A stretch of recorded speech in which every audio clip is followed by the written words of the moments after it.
Hey, salut à tous. Est-ce que ce live fonctionne? Si vous pouvez m'envoyer un petit message comme quoi le son est bon, la lumière est bonne.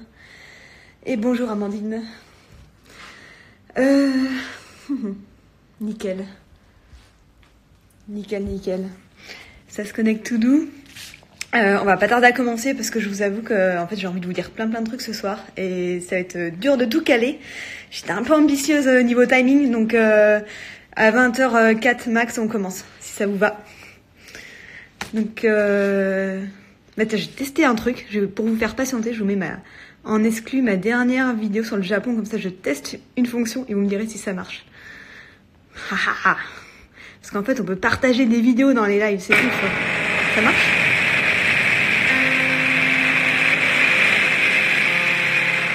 Donc voilà, petite vidéo d'1 minute, c'est mon dernier truc au Japon pour vous faire patienter. Le temps qu'on commence. Parce que là, bon, vous êtes que 15 quoi.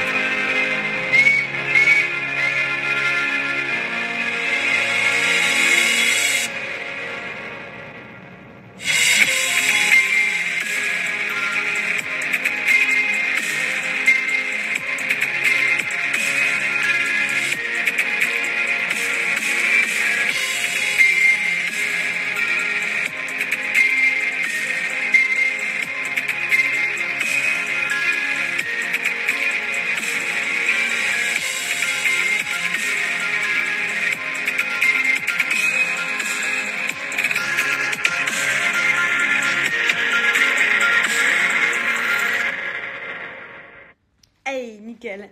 Bon, je vous propose qu'on commence direct parce que en fait les lives ça coupe au bout d'1 heure et j'ai plein de trucs à vous dire ce soir. Donc je vais essayer de vous caler là. Hop. Voilà, vous me semblez bien calé. L'angle est pas optimal, mais limite on s'en fout un peu de ma tête ce soir. Donc voilà, moi c'est Isabelle, vous me connaissez sûrement pour ma casquette de blogueuse voyage. Mais en fait, je fais pas que ça, je fais plein de trucs différents. Et d'ailleurs, heureusement que je fais pas que ça, parce que j'aimerais pas être prisonnière des réseaux et dépendante d'Instagram. Donc voilà, le thème de ce soir, c'est comment faire de sa passion son futur métier. Large thème.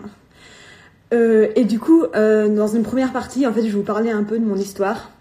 Comment je suis passée d'ingénieure à entrepreneuse. Et aussi...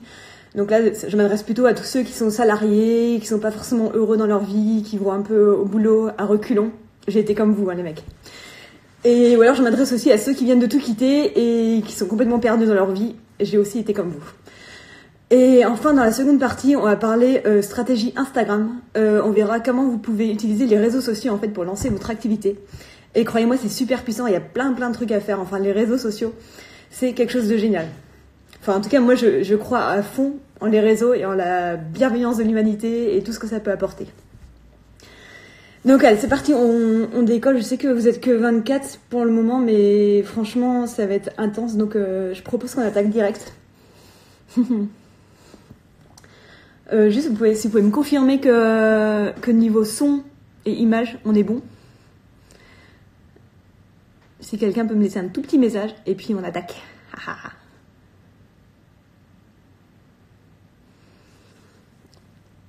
Bon, alors, du coup, donc moi il y a 4 ans, j'étais ingénieure. Et honnêtement, j'étais pas du tout heureuse ni épanouie dans mon métier. Pour tout vous dire, j'étais même pas bonne dans ce que je faisais. Je pense que j'étais très mauvaise. Ça ne me plaisait pas, j'y allais en reculons.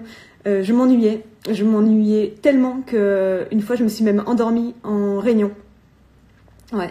Et le problème c'est que ce jour-là on n'était que 2 en réunion, ce qui est un peu gênant, hein. Je vous cache pas que j'étais pas très bien ce jour-là. Donc voilà, j'étais pas du tout faite pour ce boulot, mais j'avais étudié dur, alors j'insistais, j'avais aussi le regard de mes proches, de ma famille, et en fait c'est un cercle vicieux parce que quand on est dans un boulot où on n'est pas bon, et ben du coup on se croit un peu bonne de rien, enfin c'est jamais moi qui avais les bonnes idées, je me voyais pas créative, donc je me disais ouais ce boulot il me convient pas, mais je vois pas quoi faire d'autre, créer ma boîte, mais j'ai pas d'idée. Puis mine de rien, je suis pas trop mal, je peux aller courir tous les midis, je suis bien payée, mes collègues ils sont cool. Donc ouais, je me trouvais plein d'excuses pour rester. Mais au final, j'étais quand même au fond de moi assez malheureuse et j'avais vraiment l'impression de passer à côté de ma vie. Sûrement comme beaucoup d'entre vous d'ailleurs. Ça me fait penser, j'étais en Martinique là avec des abonnés et j'en ai rencontré un. Il m'a dit, bah voilà, une fois, j'ai été manger avec des collègues le midi et l'après-midi, au lieu de retourner au boulot, bah je suis rentrée chez moi et j'ai pris un bain. Typiquement, c'est le genre de truc que j'aurais pu faire aussi, quoi. C'est vraiment un mal-être au travail. Voilà, ça n'allait pas. Et si je peux vous donner un conseil, c'est celui-ci, c'est que la vie, elle est trop précieuse pour ne perdre ne serait-ce qu'une journée de plus dans un boulot qui ne vous correspond pas. Mais voilà, comme certainement beaucoup d'entre vous, bah, j'avais peur de tout quitter, j'avais peur du fameux trou dans le CV. Au passage, c'est du bullshit, ça, hein, il y a le trou dans le CV, mais que dalle, hein. Moi, même quand j'ai commencé à voyager, même au bout de 2-3 ans, on m'appelait pour des postes. En fait, si vous quittez tout, si demain vous êtes salarié et que vous quittez tout pour voyager, pour faire un break ou je ne sais quoi, eh ben vous pourrez toujours valoriser cette expérience. Alors que là, vous êtes peut-être salarié, chaque année vous vous battez pour négocier une augmente de 3% et que vous êtes en galère. Et ben honnêtement, si vous quittez tout, que vous partez voyager 1 an et vous reprenez un boulot similaire, eh ben vous allez forcément être mieux payé parce que vous allez pouvoir négocier ce que vous avez appris en voyageant, dire que maintenant vous êtes peut-être capable de réagir dans une situation d'urgence, que vous maîtrisez l'anglais, et vous allez tellement apprendre pendant ce break que ça sera forcément plus valorisant, et si après vous décidez de revenir à un boulot de salarié, ça sera forcément du plus. Mais bref. Donc finalement, j'ai fini par tout quitter. Je peux pas trop revenir en détail sur ce passage, mais voilà, je suis partie. Et je suis partie loin d'ailleurs, tant qu'à faire. Je suis partie en Australie, au bout du monde, et j'espérais un peu trouver une réponse, un sens à ma vie, en regardant des beaux paysages, des couchers de soleil, des kangourous bondissants. Et j'ai rien trouvé. J'ai rien trouvé. C'était bien galère. En fait, j'étais pas prête du tout. En fait, il faut du temps. Vous pouvez pas quitter un boulot.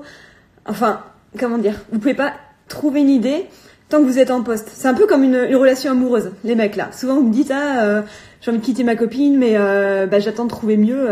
Non, ça marche pas comme ça. Il faut quitter, se remettre, se reconstruire pour avoir des idées. Et voilà, quitter un boulot, c'est un peu comme un deuil, hein. C'est une humiliation, c'est un choc psychologique. Et derrière, il faut se reconstruire. Faut quitter en fait pour pouvoir créer, se mettre dans le bon état d'esprit. Et ça demande du temps. Du temps pour retrouver confiance en soi, du temps pour retrouver l'énergie, la niaque. Je pense par exemple à une fille pareil que j'ai rencontrée en Martinique la semaine dernière. La fille, elle était en burn-out. Elle avait même pas encore signé sa rupture conventionnelle, qui était déjà en mode ah non, je veux créer ma boîte, mais j'ai pas d'idée, au secours, aide-moi, il me faut une idée, je sais qu'il faut que je fasse ma boîte. Meuf, calme-toi, t'as le temps, quitte ton boulot, t'as 2 ans de chômage, c'est fait pour ça le chômage, hein, c'est fait pour se reconstruire quelque part. Profite de ton chômage et laisse-toi 1 an pour te requinquer et tu vas voir que des idées, tu vas en avoir plein. Mais à un moment donné, il faut se reconstruire et aussi avoir des gens qui croient en vous. Donc voilà, je suis partie en Australie au bout du monde, pleine de rêves, et au final, ça a été super dur pour moi. J'ai pas du tout trouvé l'idée du siècle. En plus, il m'arrivait que des emmerdes. J'ai marché sur un poisson, j'ai failli crever. Je me suis fait opérer des yeux au milieu de nulle part. On m'a volé toutes mes affaires. Enfin, c'était vraiment, vraiment la galère. Mais si j'ai un regret à cette période-là, et si j'ai vraiment un conseil à vous donner, c'est profiter. Moi, j'ai été incapable de profiter. J'étais une boule de stress, j'ai l'impression de passer à côté de ma vie, alors que pour une fois, j'avais juste 6 mois de ma vie où j'avais juste à kiffer. J'avais juste à tout relâcher, j'avais pas de boulot, c'était vraiment le moment de ma vie où je m'étais dit, ouais, Isa, tu profites, et j'ai pas réussi. Et j'ai pas été assez forte pour réussir à profiter. Donc voilà, si j'ai un conseil à vous donner, c'est profiter. Franchement, laissez-vous le temps de vous reconstruire. Pour ceux qui arrivent en route, j'ai un petit article qui résume un peu tout ça, qui s'appelle Comment la loi de l'emmerdement maximal a changé ma vie. Il est sur mon blog et vous pouvez aller le consulter. Ça explique un petit peu ce qui arrive, comment ça s'est passé pour moi quand j'ai quitté mon boulot, quand j'étais en Australie. Voilà, je vous laisserai aller le voir plus tard. Du coup, après, je suis rentrée en France, toujours aussi perdue. Et comme j'étais perdue, j'ai recommencé à passer des entretiens pour redevenir ingénieure. La fille un peu bornée là. J'avais pas, je sais pas. Donc j'ai commencé à passer des entretiens et à chaque fois j'avais le poste et Et je signais pas. Je trouvais une bonne excuse. Ah non, c'est trop loin. Ah non, c'est pas assez bien payé.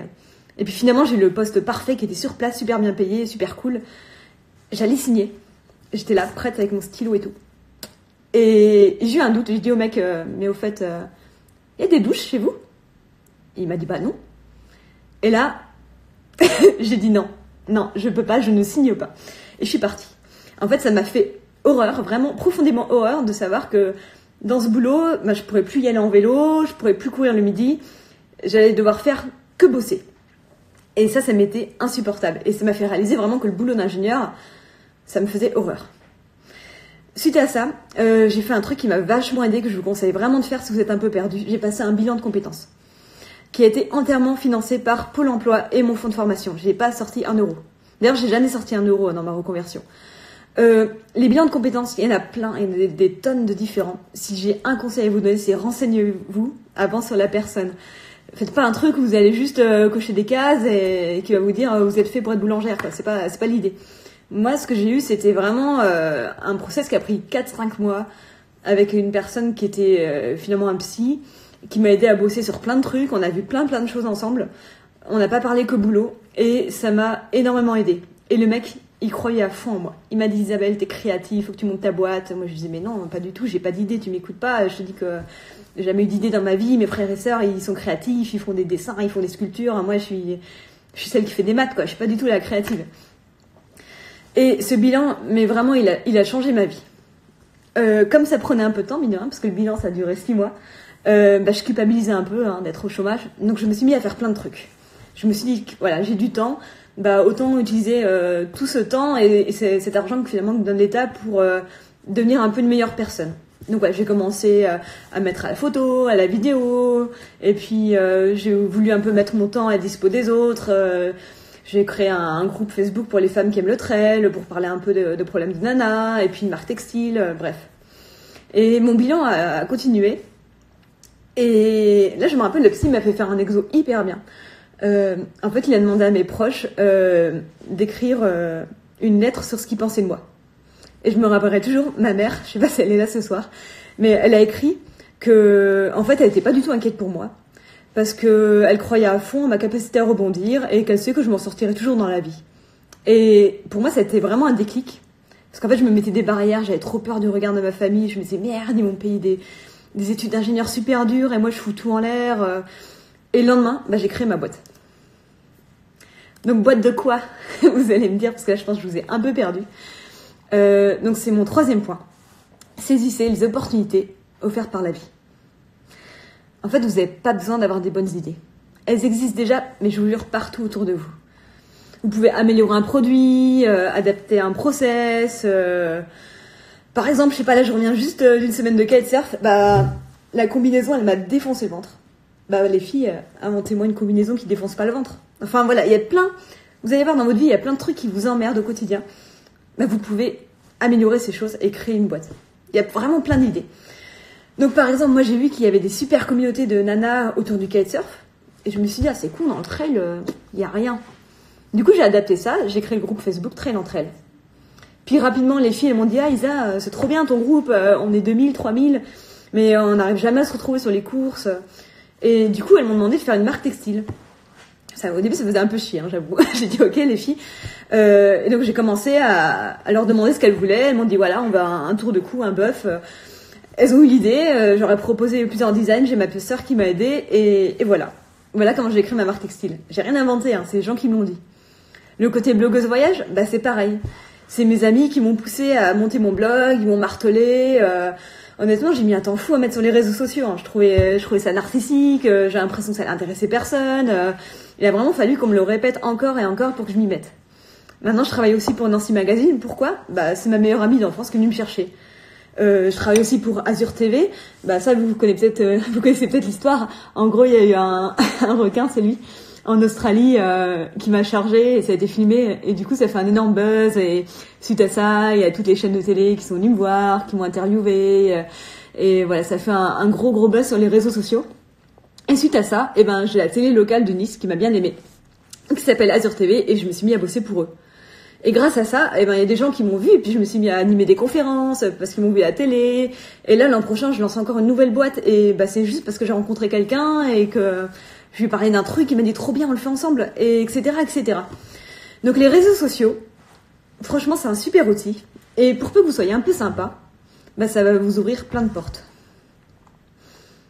Je vous ai pas perdu là, j'ai un débit, je vous jure, mais niveau timing, on est un peu short, donc je vous assomme un peu. Et enfin, dernier point que je vais aborder avec vous, c'est les outils gratuits en France. Faites-vous aider? Alors, il y a un truc qui est super, qui s'appelle BGE. Donc notez bien, BGE. Googlez-le, vraiment notez-le, c'est hyper important.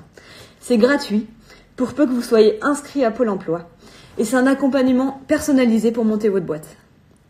Et j'en ai marre d'être assise. Et du coup, moi, je l'ai utilisé. Et ça m'a trop aidé. En gros, vous avez des rendez-vous personnalisés avec une dame, ou un mec d'ailleurs. Enfin, j'ai le droit à des rendez-vous personnalisés. Et la personne a été capable de m'aider à définir mon projet, à définir mes prix, à définir mon statut. Et c'est gratuit. Là, par exemple, il y a pas longtemps, j'ai emmené mon frère là-bas pour un projet de nutrition. Donc, il a eu pareil un rendez-vous avec la personne qui s'appelle Lolita, que j'adore. Si elle m'écoute, qui m'a beaucoup aidée. Et ben, Lolita, elle était capable de lui dire pour son projet de nutrition qu'est-ce qu'elle allait prendre du temps, qu'est-ce qu'elle allait coûter cher, quels étaient les points critiques et dans quel ordre il devait faire les étapes. Tout ça gratuitement. Donc, c'est quand même ouf. Et c'est un accompagnement de 3 ans. Donc en 3 ans quand même, vous avez le temps de comprendre. Et vous pouvez y aller avant même d'avoir créé votre boîte. Moi j'ai été à la BGE mais je savais même pas encore ce que je voulais faire. Je voulais faire du tourisme avec les Chinois ou je sais pas quoi. Enfin j'étais trop perdue. Et ils m'ont vraiment aidé parce qu'ils accompagnent plein de gens. C'est leur métier d'accompagner des gens. Ils ont un gros réseau et ils m'ont vraiment aidé à trouver le projet qui me correspondait. Donc voilà, vraiment notez ce truc, c'est BGE. Moi ça a changé ma vie. Je vous remets là, parce que là-bas, j'ai pas mes petites notes. Hop! Est-ce que, avant d'attaquer la deuxième partie, est-ce que vous avez juste des questions sur cette première partie? La deuxième partie, on va voir plutôt comment utiliser concrètement les réseaux sociaux pour lancer votre activité. Et travailler le storytelling, voilà. Est-ce que vous avez juste plus de questions par rapport à cette première partie qui était plus... comment un peu tout quitter, comment trouver une idée, comment lancer sa boîte. J'ai pas de recette miracle, mais en gros c'est partir de ce qui ne vous convient pas, ne pas avoir peur, ne pas rester une journée de plus dans un métier qui vous correspond pas. Vous laissez le temps. Il y a le chômage, c'est fait pour ça. C'est pas vous profiter du chômage, non, c'est vous laisser le temps de vous reconstruire. Parce que quitter un boulot, c'est difficile, c'est humiliant, c'est tout ce que vous voulez. Hein. C'est une rupture. C'est une rupture, je sais pas, faut faire le deuil, c'est long. Et enfin, j'ai envie de dire, ayez confiance en la vie, ayez confiance aux gens, ayez confiance aux rencontres. Les idées, elles vont arriver à vous. Les gens, ils vous connaissent, ils vont vous dire, ah, je te verrais bien faire ci, je te verrais bien faire ça. Donc voilà. Le business plan, je vois quelqu'un me dit un business plan est nécessaire. Moi, c'est pas trop mon truc. Je suis un peu en mode impro et c'est en fait la BGE m'a aidé à faire mon business plan. Moi, c'était pas ce qui m'éclatait dans la vie, donc ils m'ont plus aidé à fixer mes prix. Voilà, quelqu'un l'a fait pour moi, et tant mieux. Donc voilà. Et si j'ai vraiment un seul conseil à vous dire, c'est n'ayez pas peur. Franchement, c'est pas grave si vous quittez tout et vous revenez plus tard dans votre vie de salarié, c'est pas grave, hein. Si je pensais à un ami pareil qui est banquier, qui a peur de tout quitter, enfin, il y a du boulot dans les banques, hein. Tu quittes tout, tu voyages 1 an, 2 ans, tu vois que finalement tu vas pas monter ta boîte, tu redeviens banquier. Donc voilà, on a le droit à l'erreur, c'est très français de critiquer les erreurs, mais je vous jure qu'on peut se tromper, on peut se gourer et on apprend toujours de ses erreurs. Donc surtout, ne restez pas dans un travail qui ne vous convient pas. Faites pas comme moi, j'ai perdu 5 ans les mecs, hein. Faites pas comme moi. Alors, deuxième partie, tac, je prends mes petites notes. Alors, hop, je me suis perdue dans mes propres notes. Alors, comment utiliser les réseaux sociaux pour lancer votre activité? Donc, on va voir comment... je réponds juste à une dernière question, combien de temps ça m'a pris? Donc là, je suis à ma 4e année de boîte. Donc j'ai tout quitté il y a 5 ans. Il m'a fallu quand même 1 an un petit peu pour cogiter. Et ça marche très bien. Je gagne mieux ma vie que quand j'étais ingénieur. Donc voilà, au début je me suis dit je quitte tout, mais je vais un peu galérer. Effectivement, les 2 premières années ça a été un peu dur, mais maintenant Bingo, hein, ça marche super bien. Je pense que quand on met tout son cœur dans quelque chose, vous allez être bon dans ce que vous faites. Vraiment, hein. Et c'est pas parce qu'on est entrepreneur qu'on peut pas gagner sa vie, hein. On peut très bien gagner sa vie. Voilà. Donc, le storytelling. J'arrive pas à le dire, hein. Le storytelling. Donc, l'idée principale, c'est que vous êtes inspirants. Tous. Donc, vous avez tous une histoire à raconter. Et je pense à une copine qui est en train de lancer, par exemple, sa marque de maillot de bain. Ben voilà, elle raconte son histoire, elle raconte pourquoi elle a quitté le salariat, elle raconte ses galères, les trucs d'avocat qu'elle a reçus quand elle a déposé sa marque, elle raconte l'élaboration de son projet. En fait, l'idée, c'est si vous voulez lancer un produit, bah donnez-lui une âme. Racontez qui vous êtes, pourquoi vous avez voulu le lancer, son histoire, racontez vos galères, vos joies. Voilà, en fait, il faut vous rendre compte que se lancer dans un projet, c'est courageux. Il y a plein de gens qui rêvent de se mettre à leur compte et qui au final osent pas. Et en fait, ces personnes, bah, elles vont s'identifier à vous. Elles vont se dire, ah, trop bien, elle a osé. Et voilà, quelque part, vous allez un peu réaliser leurs rêves. Vous allez faire ce qu'elles auraient aimé faire, mais qu'elles n'ont jamais vraiment osé faire. Et ces personnes, elles vont trop vous soutenir. Parce que voilà, elles se projettent en vous et elles sont contentes de voir peut-être quelqu'un d'autre réaliser ce qu'elles auraient aimé faire. Donc soyez vous-même, racontez votre histoire. Si demain vous voulez lancer un produit, un service, dites simplement qui vous êtes, pourquoi vous avez créé ce produit, quel a été le déclic, quelles étaient vos idées, quelles étaient vos galères, quelles étaient vos joies. Faites une histoire autour de votre produit. Deuxième point, Ah mais attendez, j'ai fait des petites diapos. J'avais oublié. Alors, bim. Ça marche pas, c'est trop grand. Ah, c'est con.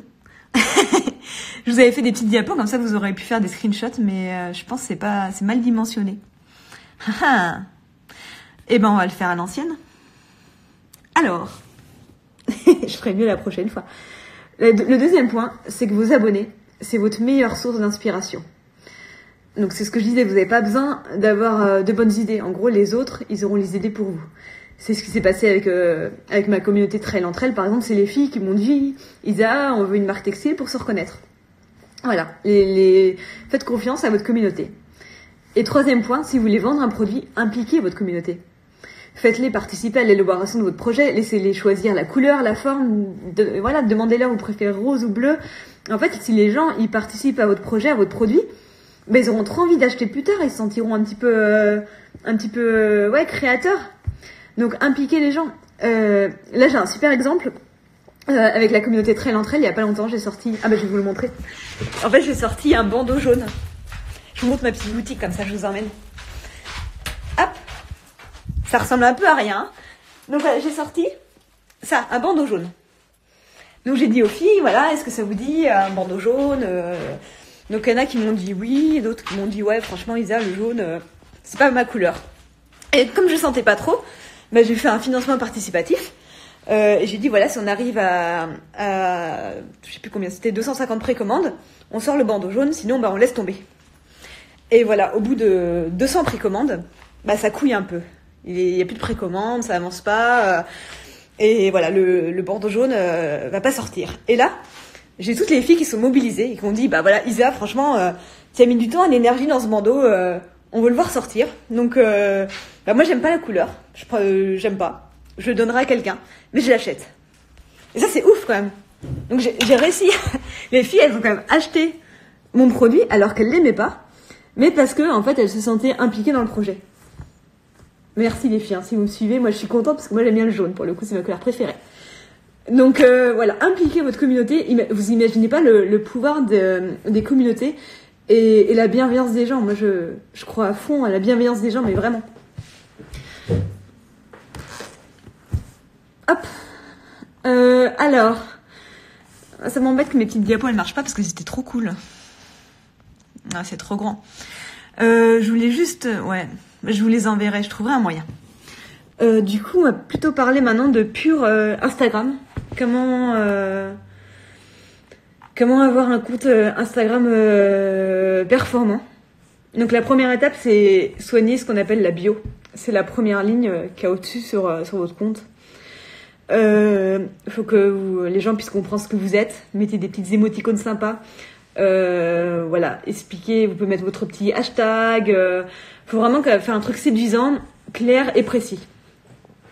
Ensuite, pour avoir un compte Instagram performant, l'idée c'est de poster minimum 3 fois par semaine si vous êtes une marque.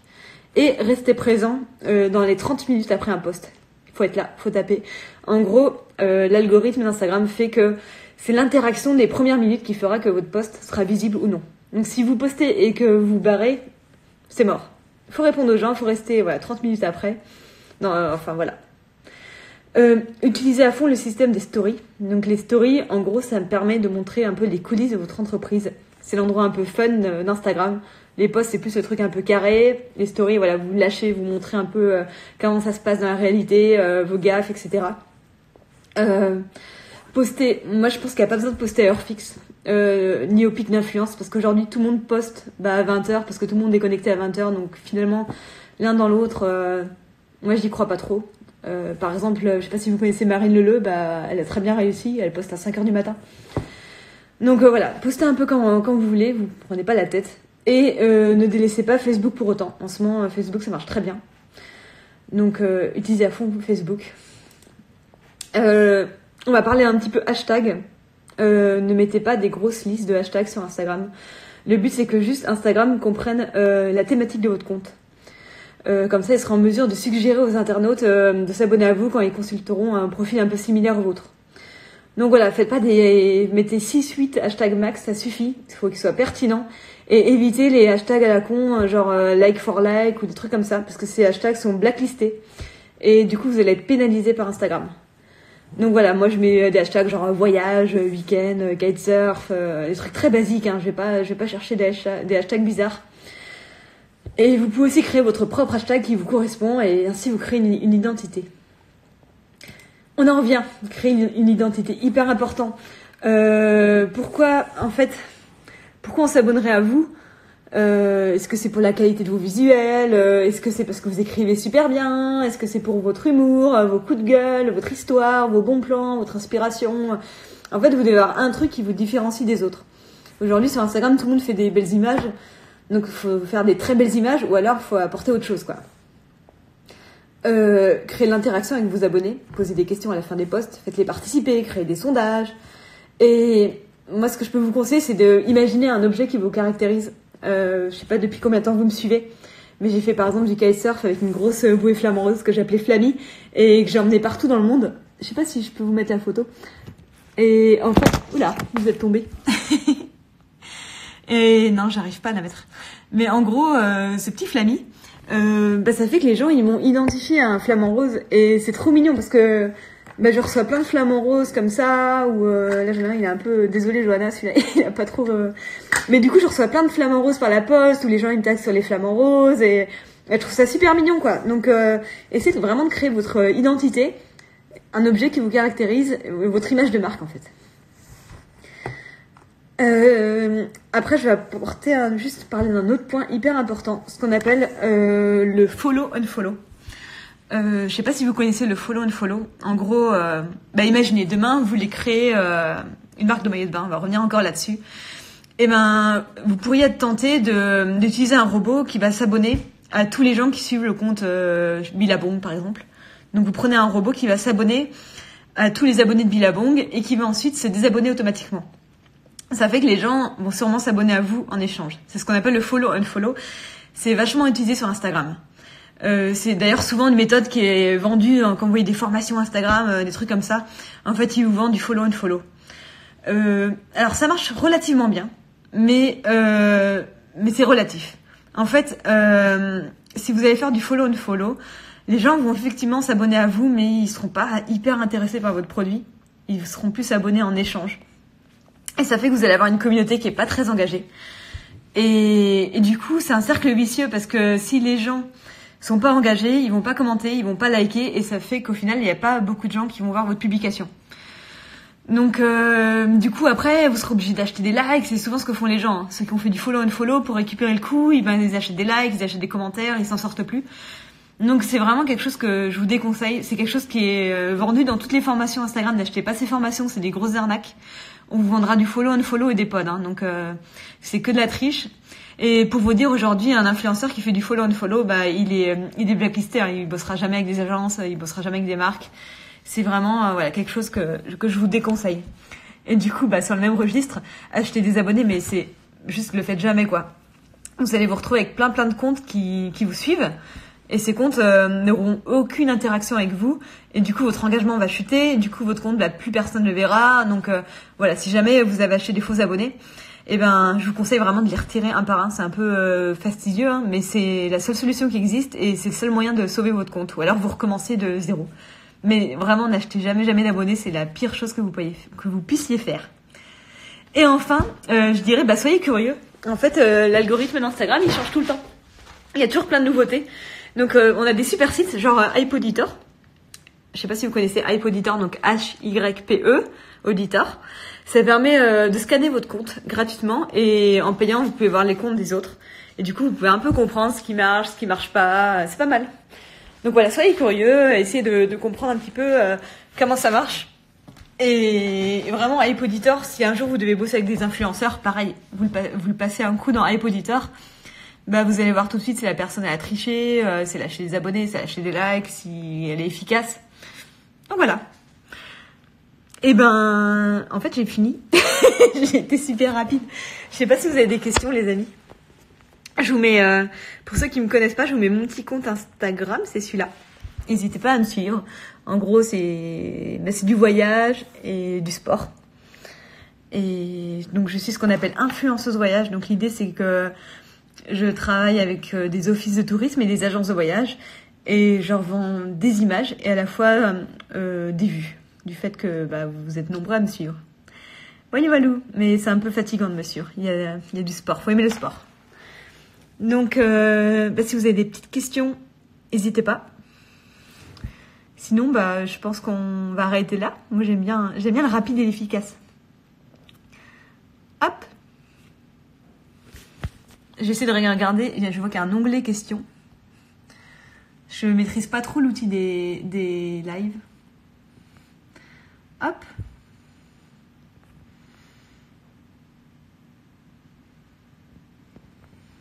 Pas de questions, une fois, deux fois. Comment gères-tu les contenus entre Facebook et Instagram pour ne pas être redondant? Alors moi en fait je mets la même chose sur Facebook et Instagram parce que en fait c'est pas les mêmes gens. En gros, sur Facebook, c'est les vieux. Les pauvres. Non, pour de vrai, c'est pas du tout les mêmes personnes. Du coup, je mets la même chose. Et d'ailleurs, des fois, c'est marrant parce qu'il y a des posts qui sont hyper bien accueillis sur Instagram, par exemple, et sur Facebook, je me fais un peu lyncher. C'est vraiment pas du tout la même mentalité, pas du tout la même communauté. Ensuite, qu'est-ce que j'ai d'autre comme question? Mon prochain voyage kitesurf, je pars dimanche à Darla. Avec 25 femmes, ça va être trop bien, j'ai trop hâte. Mes séjours Kite and Boost, c'était mon premier en Martinique et je vais en refaire bientôt. Je vais en faire un sûrement en juin à Darla et un en septembre au Brésil. Donc voilà, ça arrive très bientôt. C'était un peu le test celui-là et les gens ont l'air contents, donc j'ai trop envie de continuer. Et ah oui, j'ai passé le brevet ULM aussi pour mon drone. C'est vrai que je n'en ai pas parlé, j'avais mis dans mes petites notes. Mais en fait, quand j'ai rencontré, je bosse beaucoup avec ma région, la région Côte d'Azur, et quand je les ai rencontrés, ils m'ont donné une super opportunité, et du coup, je me suis donné un gros coup de pied dans le cul, et je me suis dépêchée de passer le permis drone, et j'ai eu la chance, je l'ai passé toute seule, hein. J'ai acheté un bouquin, j'ai révisé, et ça m'a pas coûté bien cher. Je l'ai passé au bon moment.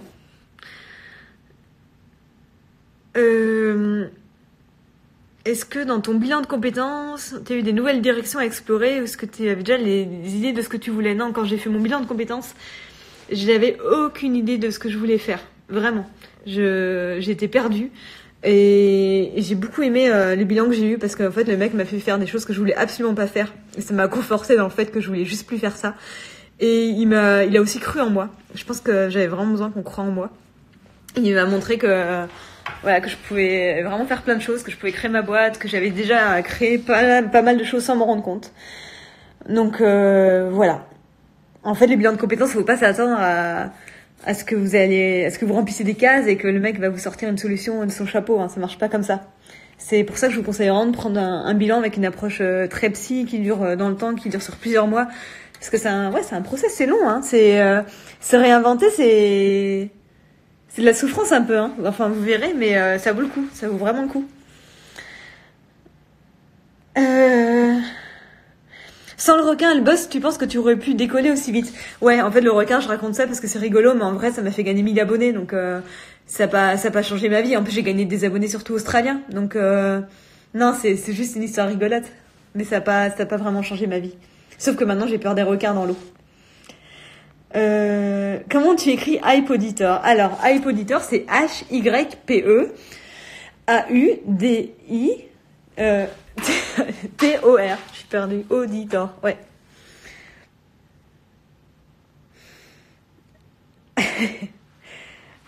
Bah voilà, je pense que j'ai à peu près tout répondu à toutes les questions. Donc, bah merci à vous d'être venus aussi nombreux. Je vais essayer de terminer ce live correctement pour que vous puissiez le revoir. Et alors, j'ai une dernière question. Quand tu crées ta boîte, est-ce que Pôle emploi vérifie que tu recherches des emplois? Comment ça marche? Alors, moi, il m'avait pas trop embêté. À partir du moment où j'étais inscrite à la BGE et que j'avais du coup un accompagnement pour créer ma boîte, je crois qu'ils m'ont plus jamais reconvoqué. Hein. Ils m'ont vraiment laissé tranquille. Et de toute façon, moi, j'avais une véritable volonté de monter ma boîte. Donc, au pire, ils m'auraient convoqué, j'aurais pu leur donner des réponses. Donc, voilà. Pôle emploi, moi, ils m'ont pas trop embêté. Hein. J'ai plutôt aimé.